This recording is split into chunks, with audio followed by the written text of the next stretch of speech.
بسم اللہ الرحمن الرحیم۔ ماشاءاللہ حضور آپ نے اپنا ذرا جو مقصد تھا القاب المحدثین کے حوالے سے وہ آپ نے واضح فرمایا ہے۔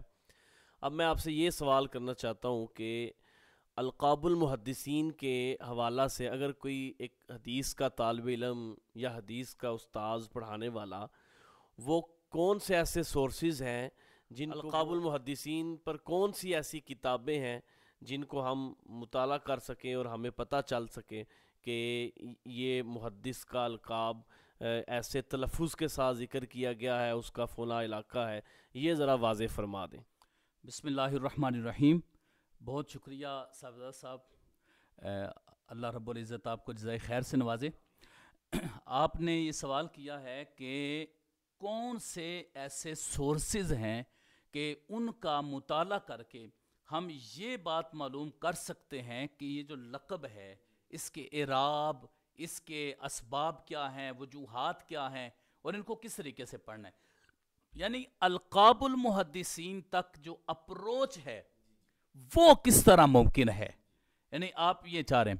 تو میں عرض کروں کہ اس کے لیے جو انتہائی اہم کتابیں ہیں، جو زیادہ اہمیت کی حامل ہیں، جن کو ہر طالب علم پڑھ کے جو عربی کو جاننے والا ہے بالخصوص، وہ اس تک اپروچ حاصل کر سکتا ہے اور اس کو یہ پتہ چل سکتا ہے کہ یہ القاب کا علم میں کس طریقے سے اس کو حاصل کر کے اس کے اندر مہارت حاصل کر سکتا ہوں۔ ظاہر ہے اگر میں بیان کروں گا تو میں سارے القاب تو نہیں سامنے رکھوں گا، تو اس طرح جو بھی طالب علم ہے، چاہے وہ عربی جاننے والا ہے، اردو جاننے والا ہے، کوئی بھی ہے، وہ اگر چاہتا ہے کہ میں اس کی سورس تک پہنچوں، مطالعہ کروں تاکہ میں اس کی گہرائیوں تک اتروں، تو اس کے لیے جو کتب ہے، سب سے پہلے جس کتاب کا انتخاب میں اکثر کرتا ہوتا ہوں القاب کے لیے، یہ کتاب ہے کتاب الانساب۔ یہ کتاب الانساب جو ہے یہ بڑی ہی زبردست قسم کی کتاب ہے۔ کتاب الانساب یہ امام ابو سعد سمعانی رحمہ اللہ کی کتاب ہے۔ میری زندگی کے اندر جو میں نے جتنی کتابوں کا میں نے مطالعہ کیا ہے، القاب کے اعراب اور تلفظ اور ان کی نسبتوں اور اس سے متعلقہ دیگر شخصیات جن کے ساتھ وہ لقب لگتا ہے، اس جیسی کتاب میں نے نہیں دیکھی۔ سب سے زبردست قسم کی یہ کتاب ہے کتاب الانساب۔ میں تو یہ کہتا ہوں کہ کوئی بھی طالب علم ہے جو بالخصوص فنون کے ساتھ تعلق رکھتا ہے، اس کو چاہیے کہ وہ کتاب الانساب کو اپنے تکیے کے پاس رکھا کرے، اور تکیے کے پاس رکھا کرے، اور جب بھی اس کو ٹائم ملے وہ اس کا مطالعہ کرے۔ صرف پڑھنا نہیں اس کا مقصود ہوتا، بلکہ جو القاب ہیں بار بار اگر نظر سے گزریں گے تو پھر الحمدللہ وہ ازبر ہو جائیں گے۔ جب بھی پھر ہم نام لیں گے، کوئی بھی لقب جو ہے وہ بلائیں گے، تو پھر ہمارے لیے کوئی مشکل اور پریشانی نہیں ہوگی۔ تو ایک تو کتاب الانساب بڑی اہم کتاب ہے اس حوالے سے۔ اس کے علاوہ اسی کتاب الانساب میں دو محدثین کرام نے ایک اچھا کام کیا ہے، اپنے عہد کے مطابق کیا ہے۔ جو کوئی کمیاں تھیں اس کے اندر ان کا اضافہ کر دیا ہے، جو بہت زیادہ تفصیل میں تھا اس کا اختصار کر دیا ہے۔ ایک تو امام ابن اثیر جزری رحمہ اللہ ہیں، جن کی کتاب ہے اللباب فی تحریر الانساب۔ یہ ان کی کتاب ہے جو اسی کا ہی آپ ذیل کہہ سکتے ہیں اس کو۔ تو بڑے ہی احسن انداز میں انہوں نے بھی یہ کتاب لکھی ہے۔ پھر اس کے بعد اسی کا ہی ذیل امام جلال الدین سیوطی رحمہ اللہ نے لکھا ہے لب اللباب کے نام سے۔ لب اللباب کے نام سے یہ انہوں نے لکھی ہے امام جلال الدین سیوطی رحمہ اللہ۔ یہ آپ اس کا بھی بنیادی مصدر جو ہے وہ امام سمعانی رحمہ اللہ کتاب الانساب۔ اور دوسرا ایک اور مزے کی بات کہ میں نے اکثر جو محدثین کرام کی کتابیں پڑھی ہیں، اس کے اندر جب بھی وہ لقب ذکر کرتے ہیں تو امام سمعانی کا ذکر کرتے ہیں۔ عمومی طور پر تقریباً بھی 80 to 90% لوگ جنہوں نے اعراب ذکر کیے ہیں، انہوں نے امام سمعانی رحمہ اللہ کتاب الانساب کا سہارا لیا ہے۔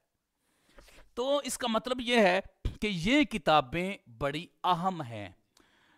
امام سمعانی کی کتاب، ابن اثیر جزری کی کتاب اور امام جلال الدین سیوطی کی کتاب، یہ بڑی اہم ہے۔ اس کے علاوہ الانصاب المتفقہ کے نام سے ابن کیسرانی کی کتاب ہے، یہ بھی بڑی اچھی کتاب ہے اس حوالے۔ اور کچھ ایسی کتب بھی ہیں جو اسماء و رجال پر ہیں، لیکن ان کے اندر وہ محدثین کرام اس لقب کا اعراب اور تلفظ بھی بتاتے ہیں، جس طرح کہ وفیات العیان، یہ ابن خلکان کی کتاب ہے۔ وفیات العیان بڑی اہم، بڑی معروف مرجع العلماء کتاب ہے وفیات، اس کو تاریخ ابن خلکان بھی کہتے ہیں۔ تو یہ جو وفیات العیان کتاب ہے، اس کے اندر بھی وہ القاب کا اعراب بتاتے ہیں، ٹھیک ہے۔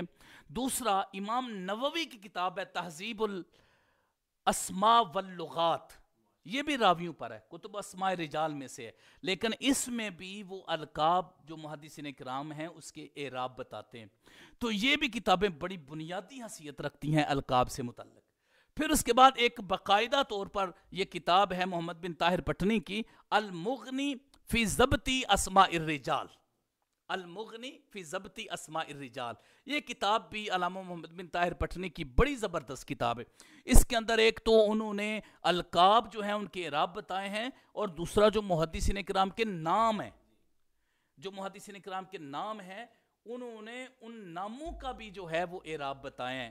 بڑے ہی ماشاءاللہ آسان طریقے سے انہوں نے سارے اس کے اعراب بتا کے، پورا نام بتا کے یہ ساری چیزیں واضح کی ہیں، اور کسی مقام پر نسبت بھی اس کی بتاتے ہیں، ان کے اعراب بھی بتاتے ہیں، اسی طرح نام اور القاب ان ساری چیزوں کے اوپر وہ زیر زبریں، حرکات و سکنات، اعراب، تلفظ جو بھی ہے وہ بتاتے ہیں۔ یہ ان کی بڑی زبردست قسم کی کاوش ہے، یہ ہندوستان سے ان کا تعلق ہے۔ دوسری یہ میرے سامنے کتاب پڑی ہوئی ہے علامہ امام ابن الجوزی رحمہ اللہ کتاب کشف النقاب عن الاسماء والالقاب، یہ بھی ان کی بڑی زبردست قسم کی جو ہے وہ الحمدللہ یہ کتاب ہے۔ اس کے علاوہ شیخ شاہ عبدالعزیز محدث دہلوی، ان کی کتاب ہے بستان المحدثین، اس کے ساتھ ایک رسالہ بھی العجالہ النافعہ، اس کے اندر بھی انہوں نے جو القاب ہیں یا اسماء ہیں محدثین کرام کے، اس کے بارے میں بھی انہوں نے بہت اچھا ماشاءاللہ جو ہے وہ اپنی کتاب کے اندر لکھا ہے۔ اس کے علاوہ بے شمار کتابیں اس فن کے اندر ہیں، لیکن افسوس کہ اس طرح ہم لوگ جو ہیں وہ وہاں تک اپروچ نہیں کرتے۔ جس طرح کتاب الالقاب ابو الولید قرطبی کی کتاب ہے ان کی، دوسری کتاب الالقاب ابن سراقہ کی کتاب ہے، کتاب الالقاب شیرازی کی کتاب ہے، کتاب اسباب الاسماء حافظ عبد الغنی ازدی کی کتاب ہے، اس کے علاوہ کتاب الالقاب ابو الفضل ابن الفلک کی کتاب ہے، معرفت الالقاب ابو الفضل مقدسی کی کتاب ہے، ذات النقاب فی الالقاب حافظ شمس الدین زاہبی جو ہیں امام زاہبی ان کی کتاب ہے، نزہۃ الالباب فی معرفت الالقاب، یہ کتاب امام ابن حجر اسقلانی کی کتاب ہے، ان ائمہ نے اس پر کام کیا۔ اسی طرح کتاب الالقاب امام سخاوی رحمہ اللہ کی کتاب ہے، اس طرح کشف النقاب جو میں نے ابھی ذکر کر رہا تھا امام ابن الجوزی ان کی کتاب ہے، اسی طرح شیخ حماد بن محمد انصاری کتاب ہے فتح الوہاب فی من اشتہر من المحدثین بالالقاب، یہ ان کی کتاب ہے۔